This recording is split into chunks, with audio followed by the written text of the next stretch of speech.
Alors, nous sommes donc au Festival des Roses à Chédigny, et là avec un producteur un petit peu atypique, Michel, donc d'Aquatique Besançon.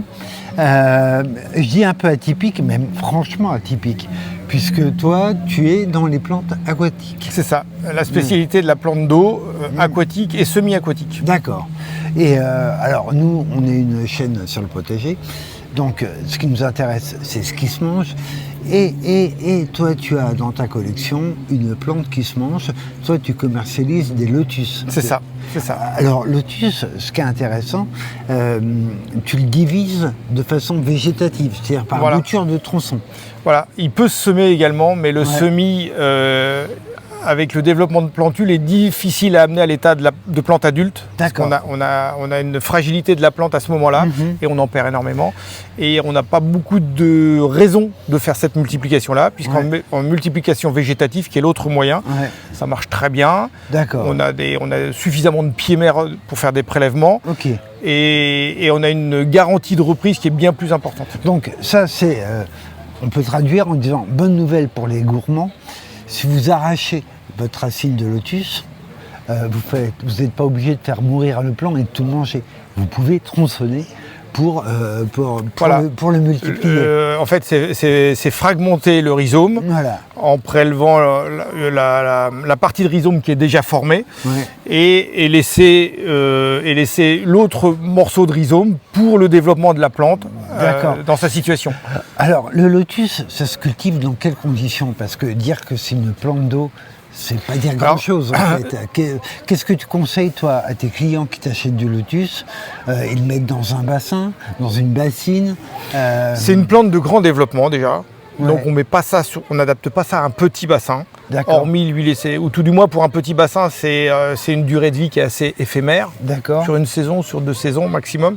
Mais sinon c'est une plante qui est assez prolifique, qui fait beaucoup de rhizomes, qui fait des rhizomes longs, qui partent un petit peu dans tous les sens. Et c'est ça ce qui donne au final un beau lotus et une plante assez développée.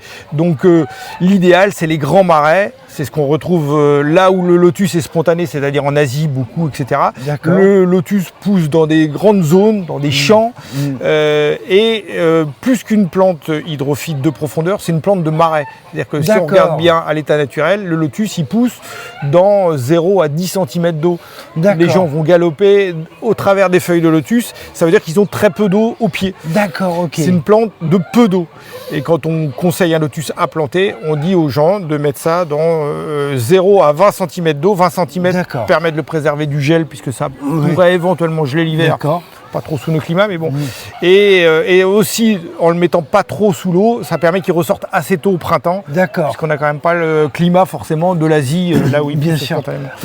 Donc ça veut dire que c'est une plante plus de milieu humide qu'une plante aquatique. C'est une vraie plante aquatique quand même, mais de faible profondeur.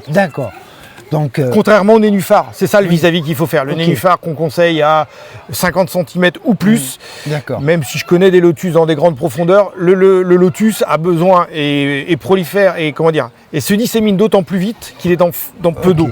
Et ça se multiplie rapidement quand ça se plaît? Oui, c'est très prolifique. Un plant là planté en plein printemps, dans un marais très vaseux, très organique, très riche, il peut avoir colonisé plusieurs dizaines de mètres carrés en quelques mois. D'accord. Bon, on a été obligé de déménager à cause de la poule, qui est très fière d'elle, elle a pondu un œuf, mais néanmoins, elle manifeste un peu bruyamment qu'elle a réussi à pondre son œuf. Donc, nous en étions à le fait est-ce que ça prolifère, est-ce que ça pousse doucement? Plante assez prolifique qui peut s'étendre assez rapidement à partir du moment où elle est sur un sol relativement marécageux, peu d'eau, comme je disais avant, et très organique, très riche, puisque c'est une plante qui est gourmande, donc qui a besoin de beaucoup de fertilité. Et là, tu parlais tout à l'heure de plusieurs dizaines de mètres carrés. Oui, un plan installé en ce moment, dans ce contexte-là, ça peut largement se développer sur plusieurs dizaines de mètres carrés sur un été. Super. Donc voilà, les racines de lotus. Bon, c'est exotique, c'est une idée de plante à consommer. Voilà, c'est une curiosité, mais pour ceux qui ont les conditions de sol dont elle a besoin. C'est une jolie plante. Toi, les tiennes fleurissent quelle couleur? Nous, on a du rose et du blanc, mais c'est les deux couleurs qu'on retrouve de façon classique. Après, on a plusieurs nuances de blanc ou de rose, plus ou moins fortes. Mais c'est les deux. On n'a pas de lotus jaune, par exemple. Où il y a pas de voilà. Donc très belle floraison. Et puis après, voilà, il y a le côté gourmand. Voilà. Si vous avez la place. Eh ben, merci beaucoup pour toutes ces infos. C'est moi. Reste plus qu'à